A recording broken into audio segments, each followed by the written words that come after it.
ও তথ্য প্রযুক্তি খাত নিয়ে নিজের ভাবনা তুলে ধরেন তিনি। আরও জানাচ্ছেন শাহিনুল ইসলাম সাগর। আমার ভাবনায় বাংলাদেশ জাতীয় রিলস মেকিং প্রতিযোগিতার বিজয়ীদের সঙ্গে মতবিনিময় করেছেন বিএনপি চেয়ারম্যান তারেক রহমান। এ সময় তার সঙ্গে উপস্থিত ছিলেন তার কন্যা ব্যারিস্টার জাইমা রহমানও।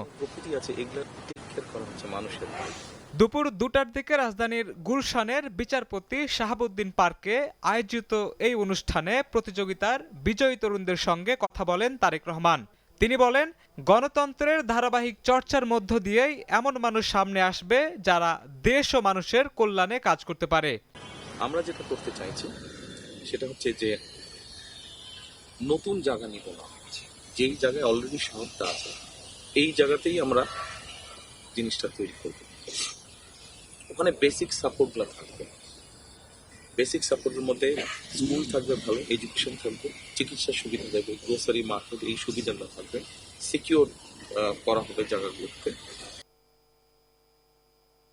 মতবিনিময় পর্বে বিজয়ীরা বিভিন্ন বিষয় নিয়ে প্রশ্ন করলে তারেক রহমান সেগুলোর উত্তর দেন। তিনি জানান, বিএনপি ক্ষমতায় এলে শিশুদের মানসম্মত শিক্ষা নিশ্চিত করতে প্রাথমিক বিদ্যালয়ের শিক্ষকদের আরও দক্ষ ও প্রশিক্ষিত করে গড়ে তুলতে কাজ করা হবে।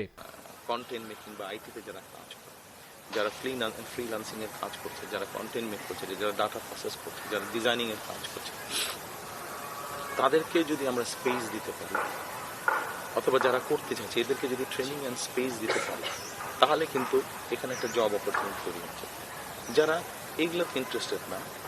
দেশের তথ্য প্রযুক্তি খাত নিয়ে এক প্রশ্নের জবাবে তারেক রহমান তরুণদের হতাশ না হয়ে আশাবাদী থাকার আহ্বান জানান। তরুণদের সৃজনশীল উদ্যোগ ও ভবিষ্যৎ ভাবনাকে গুরুত্ব দিয়েই এই মতবিনিময় অনুষ্ঠানের আয়োজন করা হয়। শাহিনুল ইসলাম সাগর, চ্যানেল 9, ঢাকা।